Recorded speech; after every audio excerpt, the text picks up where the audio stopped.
pull any funny business here and lock in, I don't know, a Timo last pick for that sweet counter. It's just. I was looking through his 2019 stats, and you're bragging about him being undefeated on Olaf. He played it twice, and he went 2-0 on Olaf across the course of 2019. So what you're telling me is that he's undefeated.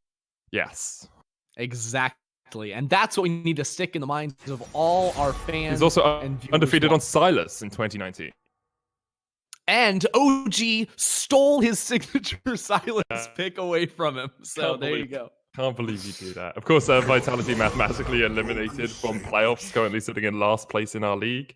Origen fighting with Fnatic to see if they can get one of those top 2 spots. I think G2 are probably a little bit too far away now, sitting at 12 and at G2, the top of of the course, locked in playoffs with their win just moments ago. I'm sure they breathed sighs of relief after their scrim win. It was a close call. Yeah. They almost got beat by the 0.004% chance that they wouldn't make it.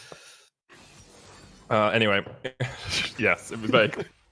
Going through the rest of the picks as expected, Bromlock in, there's the Leona as well, and we'll get on into the game as soon as we can. Anything that really strikes you here apart from the Olaf pick? Anything that you're thinking, oh, this team has better scaling, this team has better late game, this team will be looking to play through early game?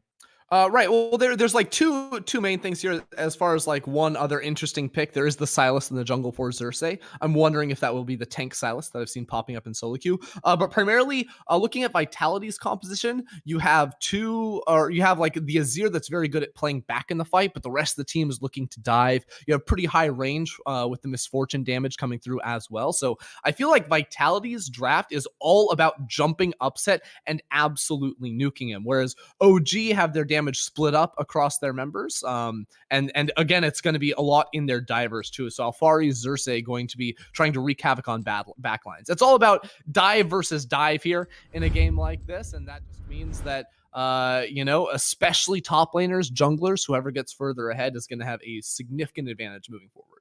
It reminds me of, have you ever seen The Hunt for Red October? It's like a submarine movie. Obviously you haven't. It was probably made in the 80s or something, but it was all, dive. So I'm going to call these two the submarine comps. So here's the thing is I am watching The Walking Dead for the first time. Okay. Which season are you on? I'm in season 3, started season 3. I think, and what I've heard is you can skip 7 and 8. So don't watch 7 and 8 and then just watch a recap. And apparently 9 is quite good. See, I was going to say that this game is a lot like The Walking Dead when you consider the standings of these two teams. You have the humans on one side, the walkers on the other.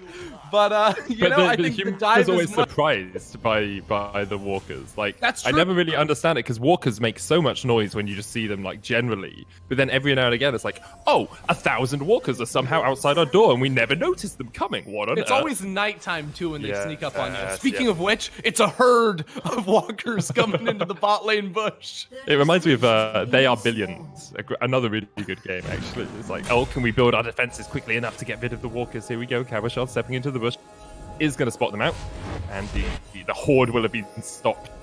Stymied, but they're not done. The horde keeps coming and it just keeps chasing you down. Could you imagine if Vitality just like grouped up his 5 for literally the entire game? Like they just never leave each other's sides, just walking between the lanes, going on missions. It's a hive mind. They are legion. Together they will overcome. Sadly, that isn't going to be the case as Kavashard and Sophie step up towards the top side. Check to make sure there's no one awaiting in the bush. And it looks like Skin's actually going to start on his blue buff and be up towards that top side pretty early on. Yeah, that is the thing when you have an Olaf in the game. It's very much, especially on Vitality's side, about isolating the top lane matchup. Like, Olaf should have a very good time up here in any sort of trades that he does take. From level 1, you can see he's already going to have the axes and be able to run Alfari down the lane if he so chooses. And as long as Xerxes isn't able to gank that lane, he's going to be able to have a very good time up there. I would like it if some champions didn't have their weapons at level 1. Because you're like, oh, he's got his axes from level 1. Carries them around with him the entire time. But imagine if you could only have like 1 axe at level 1. And then you unlock the ability to have a second axe. I swear there's a champion like that, but I can't put apart from Aphelios. What is it? No, because there's something like Kassadin like doesn't like light up or something until he has a point in W. There are those things. Leona with the Solari skins, the Lunar Eclipse or the Solar ones, they light up the more levels you put in Ultimate. So I see. So it's pay to lose. Yep. Ace. 62% Leona win rate. I'm just saying it. Fair enough. Yeah. Like in case they see that you misclicked your E instead of your R. Now they know. Actually, yeah. Right?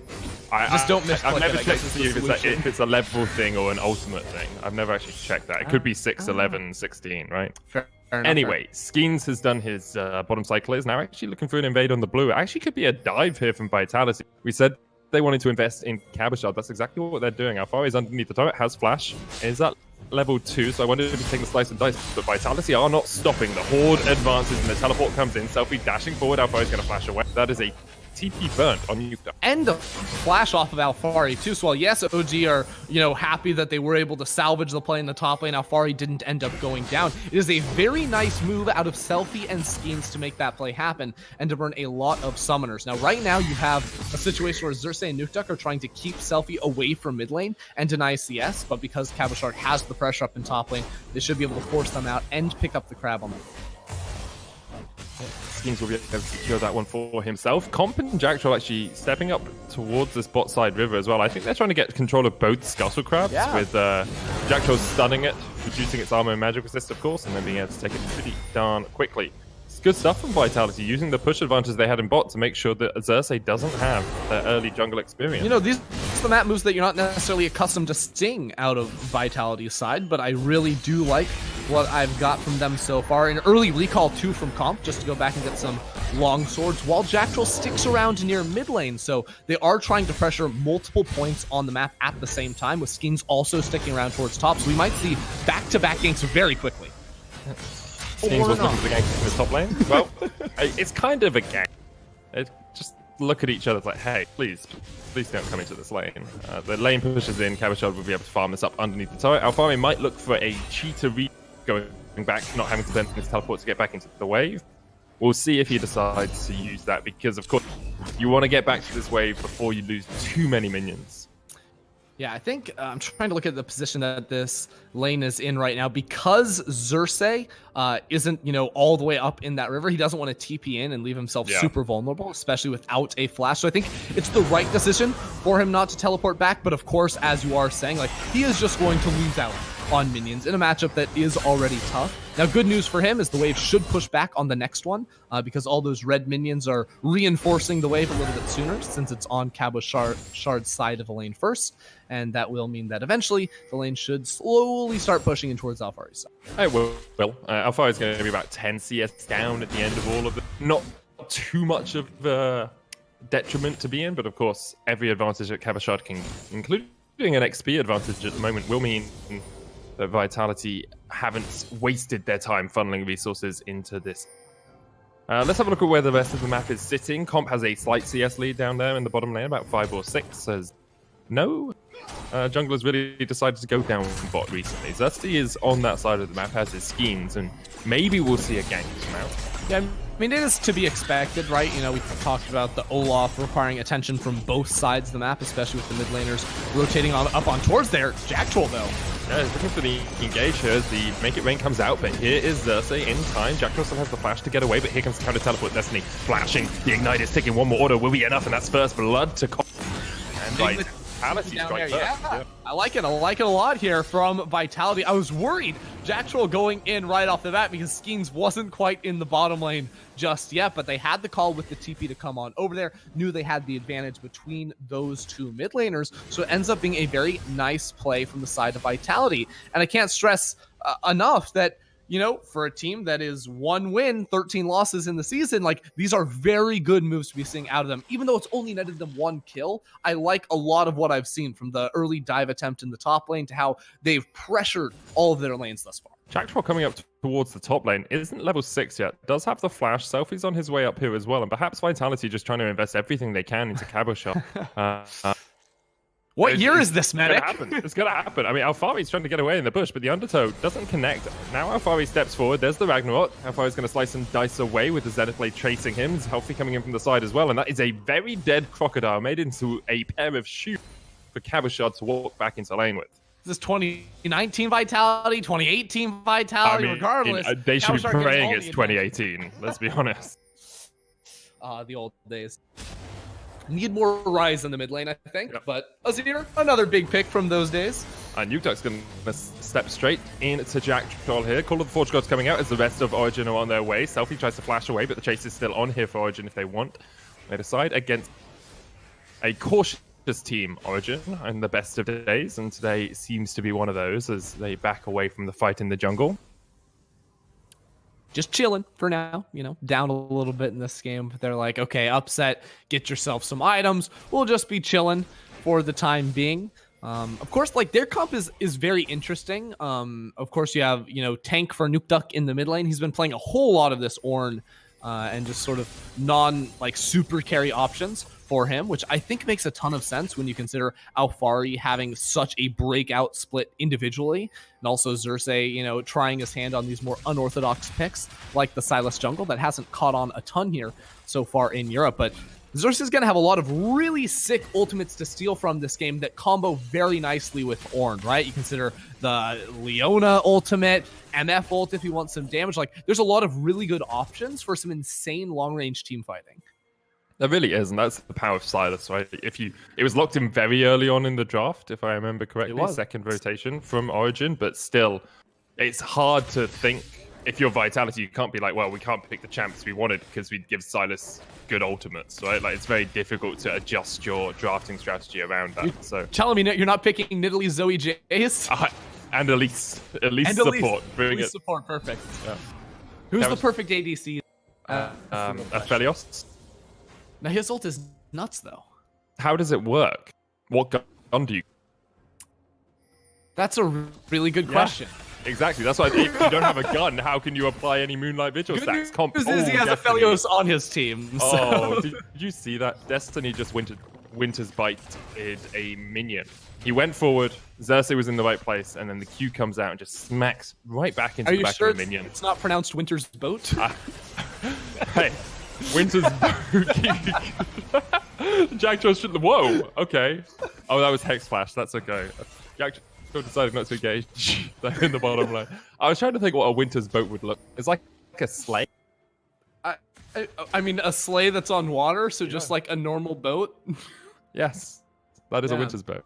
I imagine it's a boat with like some sort of a cover, right, to protect you from the snow. Fur cover. You need a strong hold too, right, in case of icy wall. Or the presents, yeah. That as well. My Winter's Boat is Santa's sleigh. Okay, I think that's what we've worked out here.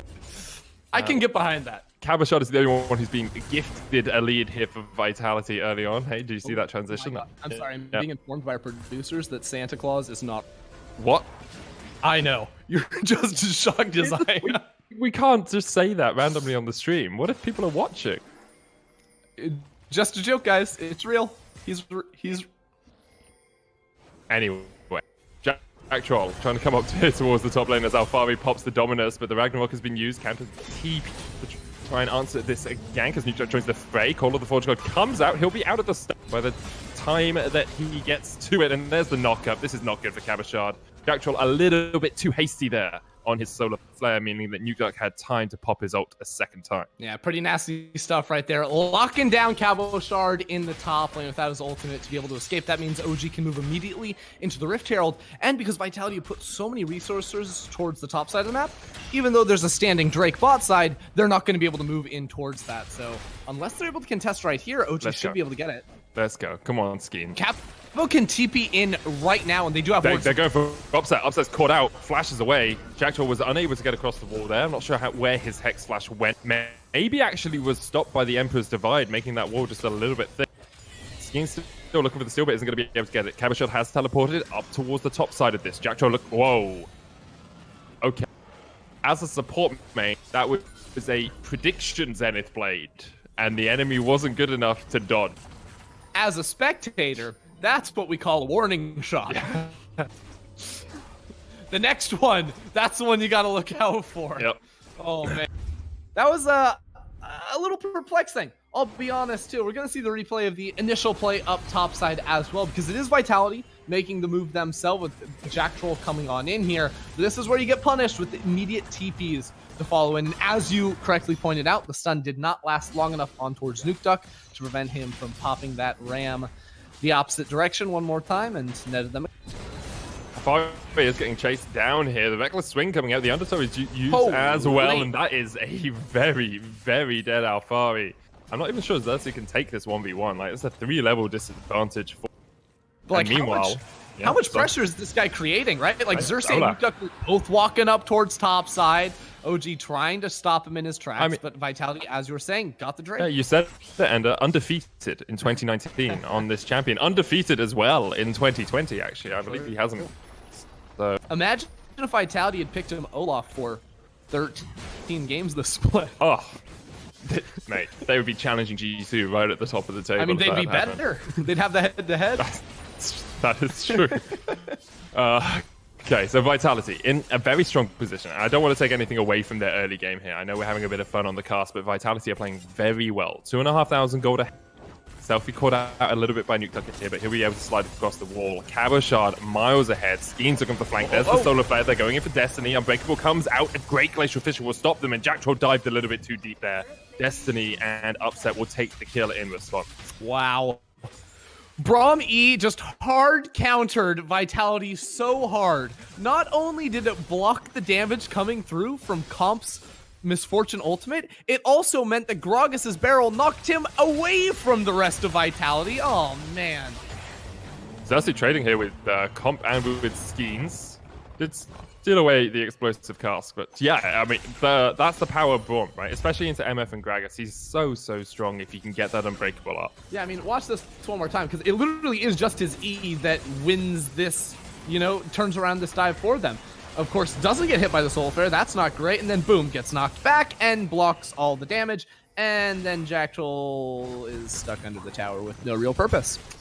It's one of those difficult ones where, as Jack Troll there, if the Solar Flare either fully connects on Upset or fully connects on Destiny, you're pretty much guaranteed to kill. But because it only hit the outside on Upset and didn't hit Destiny at all, you're pretty much guaranteed to die. Yeah, so. Honestly, it's like one of those places, like, Upset has Cleanse, right? And he's behind Destiny, who, again, has the wall. So you should never be aiming for Upset in that situation. It has to be on towards Destiny, and because they weren't able to, land their CCs properly, layer them, like, he gets out for free and turns it around for a kill.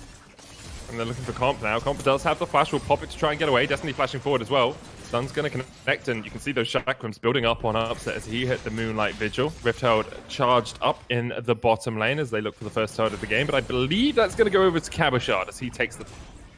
And Alfari was forced away. Rift is like, oh, come on. Have to kill this horde of minions before we can charge on. I mean, this game, like many other Vitality games, as Xerxes chucked out the cask at the last second there. Their games often show you the difference between good players and good teams, right? Because Vitality had a solid early game, right? Cabochard winning up top side. Jack Troll had the initial play. They had a good TP down bot lane as well. But then in these situations where there's many more variables at play, OG playing the map a little bit better, turning around these fights better. I just think this happens in a lot of Vitality's games where they are able to, win their lane sometimes, but it falls apart very quickly as soon as the opposing team just sort of, buckles down and does what they do best. And what Origen do best is wait out the game. At the moment, Nuke Duck is a level 11. He's going to get to level 13 pretty soon, and then he'll be able to upgrade the Abyssal Mask and the Sunfire. Level 14, you're then looking to re-upgrade Alfari's Black Cleaver. Probably not. Not the most cost-efficient Ornn upgrade, but perhaps Upset will have an Infinity Edge by that. You can just keep rattling this gold in, and then your scaling becomes better and better as the game progresses. Right now, Origen pretty comfortable in this slot, even though they are 1,600 gold behind. Yeah, scaling is an interesting subject in this game because, like, as you rightly said, like, the Ornn items carry a lot of value, but I would say this is one of the games where they're probably lower value than most. Like, yes, the Infinity Edge is going to be great on Upset, but what Ornn item does Xerxes get? It's probably a Zhonya's, which isn't, necessarily the highest value purchase when you compare it to other AP options like a Rabadon's, perhaps. But even just in terms of general scaling, like Vitality have two very strong ranged backliners with very high range the later the game does get, when OG are rocking 4 melee champions. And that asks a lot of interesting questions, because we said, oh, the dive has to be important for both teams. Well, that just means the dive is more important for OG to either zone away or eliminate those ranged threats earlier on. A Jack Troll? Yeah, that's not where you want to be face checking. Wrong spot to be in. But the other element of this is if we actually shift our focus to top lane, Renekton and Olaf. Do you think those champions scale well? I think most people would say no, those champions don't scale all that well. But when there's a lot of melee champions on the other side, I'm looking primarily at Cabochard, looking down at OG this game, he's like, wait a second, I get to hit all these people pretty freely, right? Like, he's going to actually be pretty high value the later we get into this game, even as an Olaf, because target access is usually the weakness of an Olaf or a Renekton, and against all these melee champions, he's going to be able to freely hit. I mean, that makes sense. We'll see if Cabochard is able to put the team on his back to a degree as the game goes on and run through a Vitality. Of course, Selfie will have some damage to boot, and with the Nash's Tooth now finished on Selfie, he's scaling up. Expect to see Leandry's next. That's where I would go in my itemization in this game. Yeah. However, I don't play Azir, nor have I ever played Azir. No, I think you're on the money there with the Leandry. Oh, Selfie! Solar Flare coming in. Selfie. Oh, that was very well played by Origen. He's not Set up buying anything. Trap. Yeah. Yeah, I mean, I do think, to talk about the Leandrys, there's so many HP stackers on the side of OG. Alphari, Xerxes, Nuke Duck, even Destiny. Like, it's just going to give you a lot of burn damage on this one. I think it makes the most sense, and we'll see if that is where Selfie wants to go. He was playing weak side of the map there, of course, because Skeens and Cabochard and Comp and Jackdaw were all on the top side of the map, so perhaps could have been slightly safer, but didn't really expect to be jumped on with a solar fly from Xerxes. Both the bot lane squads are now in the middle lane, as you tend to see around this portion of the game. And with the Rift Tower picked up by Skeens, I wonder where he's going to use that, because he's still got mid tier 1 and bot tier 1 to try and break through. But the Call of the Forge God is going to get used here by Nuke Duck. Jack Troll jumps onto him. Good stun with the Zenith Blade into Q combo. That's an Eternal for him. Skeens going to jump in as well, but once again, the explosive cast is blocked out by Destiny with good unbreak. Alphari joins the fray with a teleport. Vitality will just back up. Wow. Bromwall is actually just saving this game for OG. Every time it looks like they might get engaged on and die, it gets turned around immediately. Look for another one. Not really going to be able to find the connection. They were trying to stop Cole from just using the bullet time to clear out the wave, but Moonlight Vigil wasn't close enough. Glacial Fissure didn't connect. Now Origen actually going to look to see if they can catch Selfie once again. Wait, he is super dead here. Nah, he's got this. Wait, he's got this. 1v2, 1v2. Needs to dodge away. Jumps straight in, but the Emperor's Divide is going to get picked up by Xerxes. Flashes away from the knockup. Xerxes, Emperor's Divide him back into the wall, and Selfie's locked. He did have a tower, but I'm afraid Origen had an Ornn. Yeah, I respect the attempt right there, but Xerxes literally just threw him up against the wall with the Emperor's Divide and didn't let him go anywhere.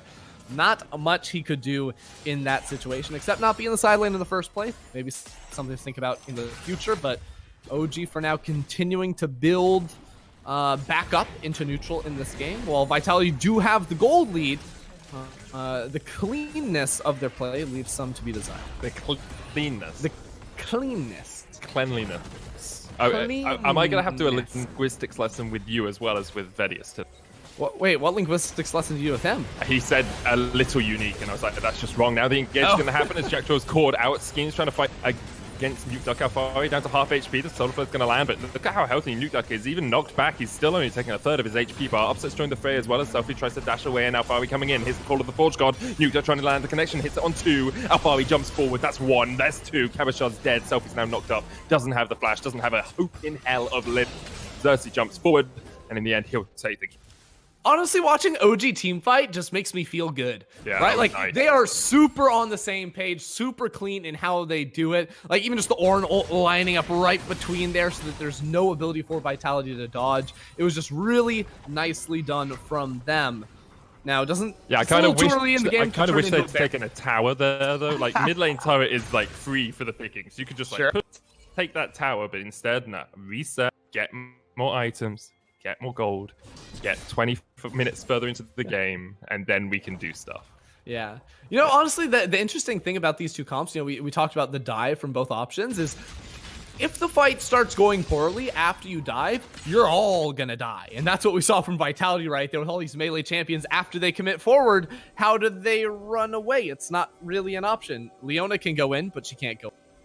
Olaf, pretty, you know, similar stuff right there too. So they have to be very sure about these engages or things will not end well for them. I totally agree with you.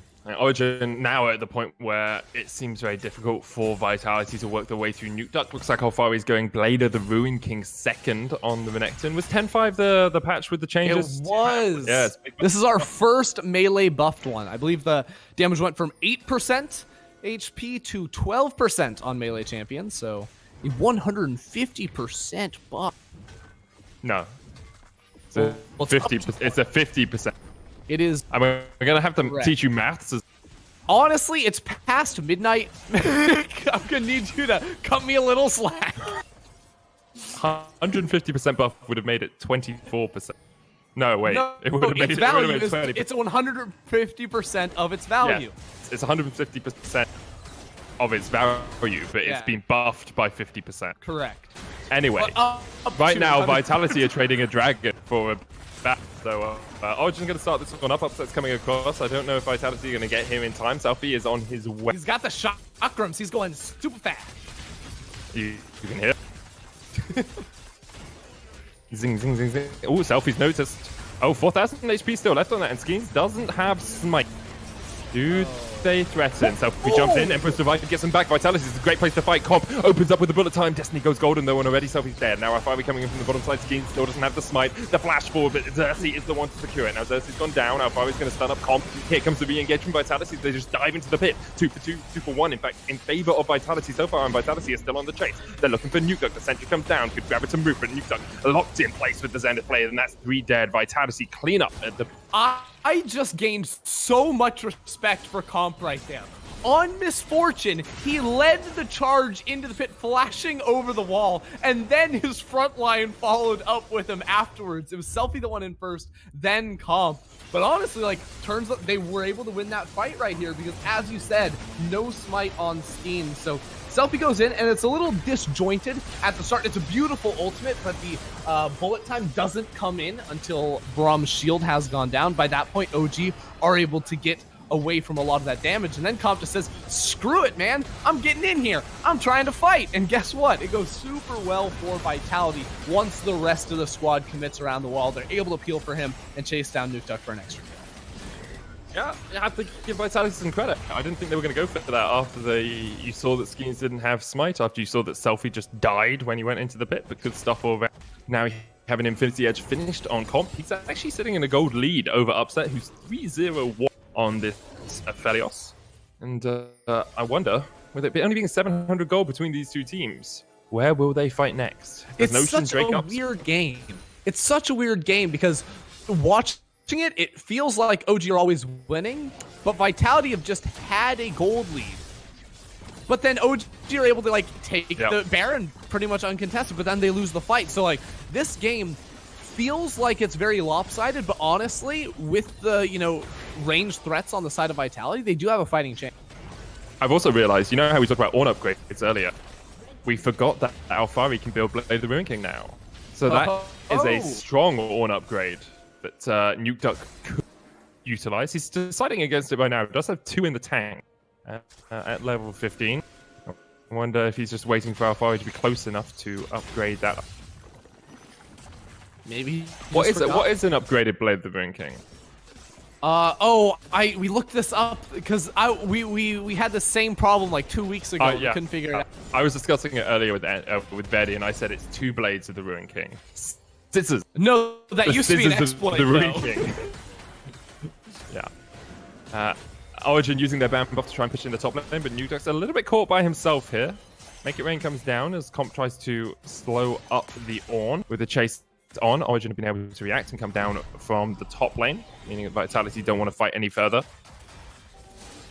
For now, Vitality just trying to, I think, like, Comp, as I said, very good spot for him right now. Selfie, 0-4, not having the best of games, but has finished off the Leandri's Torment. So, like, in terms of him cutting through frontliners, he's in a very, very solid spot. And actually, if we're looking at, like, the gold distribution across this game, like, even though the gold is even, like, it's actually pretty lopsided in favor of the damage dealers of Vitality, right? With Cabochard having a lot, Comp having a lot. The leads for OG are between Xerxes and Nuke Duck, which, let's be honest, aren't going to be the most relevant in their individual matchups. And actually, like, they're two of the champions that I'm not even really looking towards being the primary carries as in terms of needing gold in the long run. Yeah, I totally agree with you there. Low econ is what I'm looking for. Low econ is definitely what you're looking for. Upset, of course, does have quite a bit of gold himself, so he is one of those primary carries for Origen. He's sitting at 2.5 completed items. Actually, might be backing the Infinity Edge,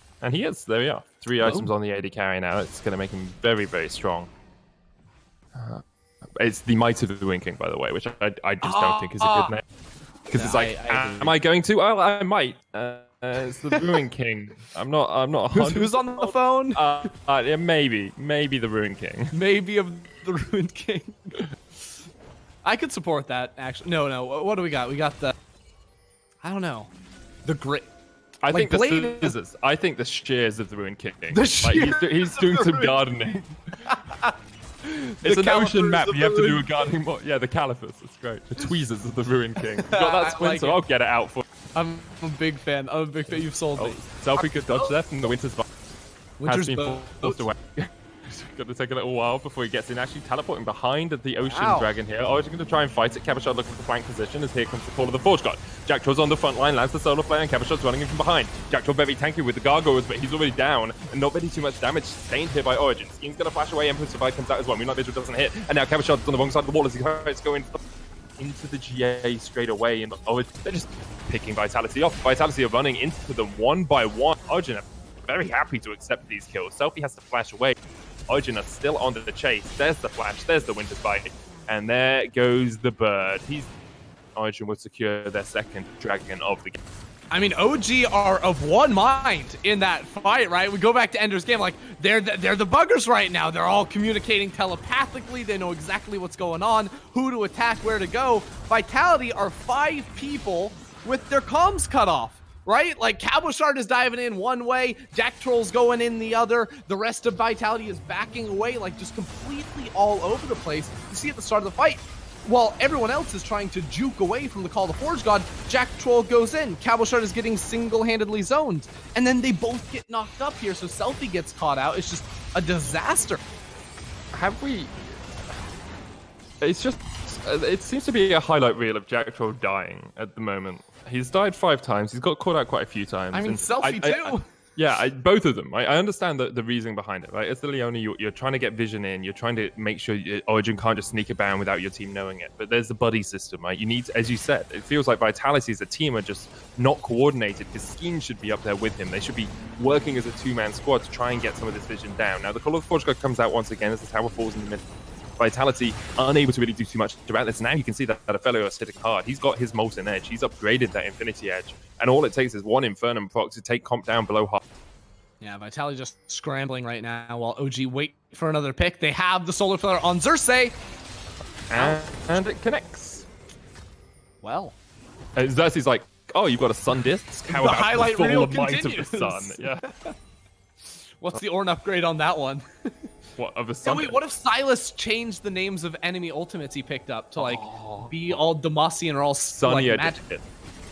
The sunnier disc. The sunny delight disc of deliciousness. Anyway, he's caught out a little bit here. Pops the explosive cask and gets popped himself.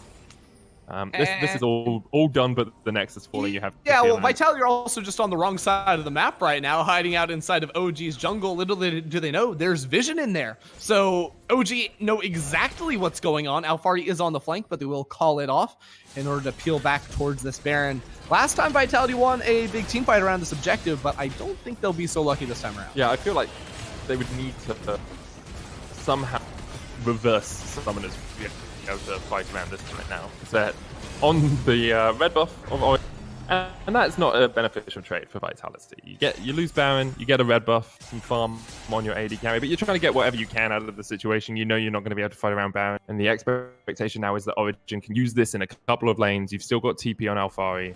You can try and get a couple of lanes pushing and break open the base of Vitality. Now, Medic, you're not wrong. You would expect OG to use the Baron buff in multiple lanes. Ooh. But I think OG are just going to group up and continue to force fights. I mean, that's fine. How they like to win their games. Yeah, that's fine by me. I like fights. Fights are good. I was interested to see is the Black Cleaver that's been upgraded, not the Blade of the Ruin, and I'm not 100% sure on the cost efficient, like the gold efficiency of the different upgrades. So I think the idea there is because the upgrades just take the base stats of it, like AD, HP, attack speed, and upgrade them, right? So Obsidian Cleaver, you're going to get HP and attack damage, whereas Blade of the Ruin King, you're going to get AD and attack speed. And I don't think attack speed is going to be the most valuable stat on Alfari. So I actually, I can get behind the Obsidian Cleaver here. It could, of course, have just been mispositioned in his inventory as well. Also we possible. have had that happen. But yeah, I can understand the reasoning behind it. So, and here we are, 2 lanes and 2 lanes. Wow. Oh, they're splitting up to 3 lanes. Xerxes going top lane as well. What ultimate does he have? He doesn't have an ultimate for now. Technically, it's called hijack, but he doesn't have anyone else's ultimate. Origen now going to break open the mid lane inhibitor tower, pushed back by a bullet time that just about cleared out the minions. Nuke Duck is... the bullet time hit 2 minions, Medic. Yeah, well, it cleared out the 2 minions that it hit. All right. So it did its job. However, Upset and Xerxes when the top lane pushing in the inhibitor tower. This will be the inhibitor shortly to... And Origen have truly broken the backs of Vitality here. Really not too much even Cabochard can do in this situation. Selfie pinged with Winter's Bite as Comp steps forward. There's the explosive caster, not Comp. And Origen, I fear they may reset and look for more, but instead the Call of the Fortress coming out, lands on Selfie. Upset, what? What did Upset hit him with? I'm gonna go ahead and watch that myself here because that was a lot of damage from very far away. Was it? Oh, he had the gravitum gun on him already and just popped at the same time. What on earth? That was actually crazy. I mean, Origen are winning the game. GA isn't quite popped here on Cabochard as Nuke dives onto the backline. Alfari there as well as Cabochard goes down, and Origen playing with their food before they take the Nexus. Cabochard's going to try and flash away, but he cannot escape the oncoming onslaught that was Origen. They continue to chase. That's another Comp dead for the first time this game. And the bullet time locking Jack Troll and Schemes in their base. Great play from Origen. They will take the win and go to 11 and... Yep, OG just showing how it's done as a team right there, winning so many of those fights, playing the map pretty darn well there. And even though Vitality had some, good punches there in the early game, it wasn't quite enough to bounce back against it. Yeah, it wasn't the best overall. I mean, you could see what Vitality were trying to do, and I think that's kind of been the story of like what Vitality have tried to do through the entirety of the split, right? You can tell them, you can tell what they're attempting to do as a team. We do have our Kia Player of the Game votes. You can go to @LEC on Twitter and vote for Upset, Alfari, or Xerxes as your option, and they're all viable options. They always are. We don't pick players who didn't play in the game. Well, here's the thing. Because you've chosen 3 players, they are all now viable options. That's just how that works.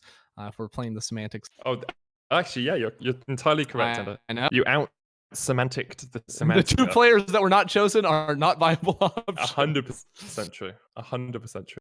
Always happy to help and to inform the viewers and my co-commentators alike. Thank you so much. So I want to talk a little bit about the rest of the schedule here for Origen because they are trying to get to that second spot, right? Obviously, they are, I believe they're 1-1 with Fnatic, so that head-to-head is tied up. They're now both at 11-4. Origen have XL, Mad, and SK left, whereas Fnatic have Vitality, Mad, and Rogue. So I think you'd say Fnatic are slightly harder, have a slightly harder road in because of that Rogue match. But what's your expectation? Do you think we're going to end up with a tiebreaker there? I mean, between the 2 of them? Honestly, yeah. Like looking at the remaining schedule, like I do agree. Like if there is going to be a wild card game, upset win there, it would be Rogue over Fnatic, even though they're pretty close in the standings. Like that's your highest likelihood of something going wrong here. But looking at it, I mean, this is very likely going to be, tied at the end of the season. And in that case, like that just means Origen in a decent spot going in towards place. What's that? Interestingly, okay, if they both win out, I'm just looking this. So this is just maths I'm doing right off the top of my head. Our second tiebreaker rule is the amount of wins in the second half of the split. Correct.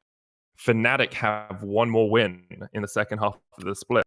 So Fnatic would break that head-to-head tie with wins in the second half of the split, because Origen have lost 2 games, one against to Fnatic and one to G2, and Fnatic have only lost to G2 the second half of the splits. There you go. That head-to-head so would be broken. Will just be the head-to-head that they played the second time. Yep. All right, good to know. Good to know. Well, I mean that matches expectations, right? You know, OG got off to a very good start in the split, and while they have continued to play very good League of Legends, I think Fnatic have really turned on the gears toward the end of the split. I totally agree with you. I think we'll see, obviously, if that's how things end up, but it's very possible that it will be. And getting first and second, it's a benefit because it means you don't play the first or second, the other team in the top 2, but it's not like you get double elimination over single elim. Origen would still get a double elimination playoff bracket for coming in third place. Honestly, you talking about the playoff brackets, I just got reminded of the start of today with Explanius, and now I've confused myself. I've completely forgotten how our playoffs is supposed to go, because there's just like Cthulhu randomly, like unexpectedly, he just rolls in there. I don't know. That's enough about that for now, and enough from us. We're going to hand it over to Shocks on the analyst desk. Thank you very